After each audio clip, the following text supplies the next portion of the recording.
Okay friends, இந்த food செய்கிறதுக்கு இன்றைக்கி வந்து நான் ஒரு 3 டேபிள் ஸ்பூன் அளவுக்கு ஒயிட் அவல் எடுத்திருக்கேன். இதை வந்து தண்ணி ஊற்றி ஒரு 2 டைம் வந்து நல்லா கழுவி எடுத்துக்கோங்க. இதில் டஸ்ட் மாதிரி எல்லாம் இருக்கும் அவலில். இது ஒரு 2 டைம் கழுவிட்டு அந்த தண்ணியை வந்து நல்லா வடிச்சிட்டு மறுபடியும் கொஞ்சமாக தண்ணி சேர்த்து இதை ஒரு 5 நிமிஷம் 5 to 10 நிமிஷம் ஊற வச்சுருங்க.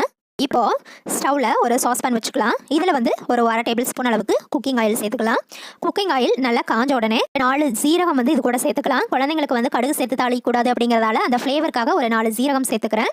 ஜீரகம் நல்லா பொரிஞ்ச உடனே இல்லை இஞ்சி வந்து நான் கொஞ்சமாக தட்டி வச்சுருக்கேன், அதையும் வந்து சேர்த்துக்கிறேன். கொஞ்சமாக தட்டி சேர்த்துக்கிட்டா போதும். அடுத்தது ஒரு 4-5 கருவேப்பிலை சேர்த்துக்கலாம். கருவேப்பிலை சேர்த்துட்டு இதெல்லாம் தாளிச்சாதான் வந்து அந்த ஃபுட்டு வந்து நல்லா டேஸ்ட்டாக ஃப்ளேவராக இருக்கும். ஃபைனலாக நம்ம குழந்தைக்கு ஊட்டும்போது அந்த கருவேப்பிலையெல்லாம் தனியாக எடுத்துடலாம். இப்போ இது எல்லாத்தையுமே நல்லா வதக்கிக்கலாம். இப்போ இது கூட நம்ம ஊற வச்சிருந்தோம் இல்லையா அவல், அது நல்லா ஊறிட்டு இருக்கு. அதை வந்து இது கூட சேர்த்துக்கலாம். ஊற வச்சிருந்த அவளையும் சேர்த்துட்டு இப்போ இது கூட நான் கொஞ்சமாக கேரட் வந்து துருவி வச்சிருக்கேன், அதையும் சேர்த்துக்கலாம். இப்போ நம்ம துருவி வச்சிருந்த கேரட்டையும் இது கூட சேர்த்துட்டு நல்லா வதக்கிக்கலாம். இதை வதக்கிட்டு இது குக் பண்ணுற அளவுக்கு தேவையான அளவுக்கு நம்ம தண்ணியும் சேர்த்துக்கலாம். தண்ணி வந்து ரொம்ப கம்மியாக சேர்த்துக்கிட்டா போதும், ஏன்னா அவல் கேரட் ரெண்டுமே வந்து நல்லா குயிக்காகவே வந்து குக் ஆகிரும். இப்போ இது கூட நம்ம டேஸ்ட்டுக்கு வந்து கொஞ்சம் சால்ட்டும் காரத்துக்கு கொஞ்சம் பிளாக் பெப்பர் பவுடரும் சேர்த்துக்கலாம். நான் சால்ட் சேர்த்துட்டேன். இப்போ காரத்துக்கு தேவையான அளவுக்கு கொஞ்சமாக பெப்பர் பவுடரும் சேர்த்துட்டு இதை வந்து நல்லா வேக வச்சு எடுத்துக்கலாம். இப்போது கேரட் அவல் ரெண்டுமே வந்து நல்லா குக் ஆயிருச்சு. இப்போ ஒரு மேஷர் வச்சு இதை நம்ம நல்லா மேஷ் பண்ணிக்கலாம். மேஷ் பண்ணுறதுக்கு முன்னாடி நம்ம அந்த உள்ளே இருக்கிற கருவேப்பிலை மட்டும் தனியாக எடுத்துட்டு அதுக்கப்புறம் மேஷ் பண்ணிவிடுங்க. இப்போது அவல் கேரட் ரெண்டுமே வந்து நான் நல்லா இந்த மாதிரி மசிச்சு வச்சுருக்கேன். இந்த மசிச்சு வச்சுருக்கிறேன் அவல் கேரட் கூட இப்போ நல்லா கெட்டியான தயிர் வந்து நான் சேர்த்துக்கிறேன். ஸோ குழந்தைங்களுக்கு தயிர் சேர்க்கும்போது வீட்லேயே செஞ்ச தயிர் சேர்த்தா அது ரொம்ப நல்லது, சளி பிடிக்காது.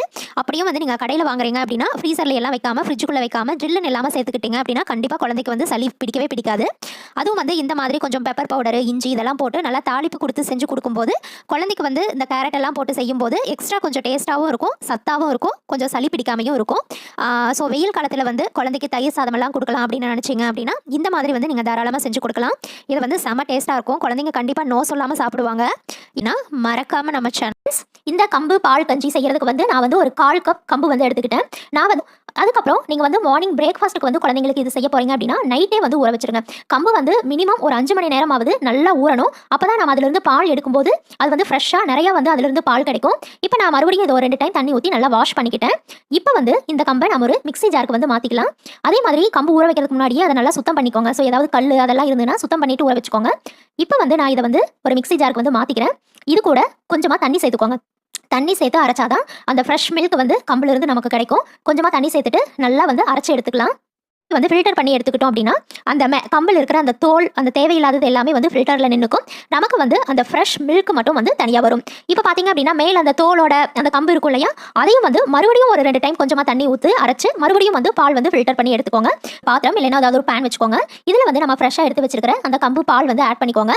இந்த கம்பு பால் கூட எக்ஸ்ட்ரா நம்ம வந்து கொஞ்சம் தண்ணி நிறையவே ஆட் பண்ணிக்கணும். ஏன்னா இது வந்து ஊற்றின உடனே வந்து நல்லா திக்காயிரும், திக் கன்சிஸ்டன்சிக்கு வந்துடும். தண்ணி வந்து நிறைய அப்சர்வ் பண்ணும். அதனால வந்து நம்ம கொஞ்சமாக தண்ணியும் வந்து இது கூட சேர்த்துக்கணும். முடிஞ்ச அளவுக்கு மறுபடியும் வந்து ஒரு 1/2 டம்ளர் தண்ணி அந்த மாதிரி வந்து சேர்த்துக்கலாம்.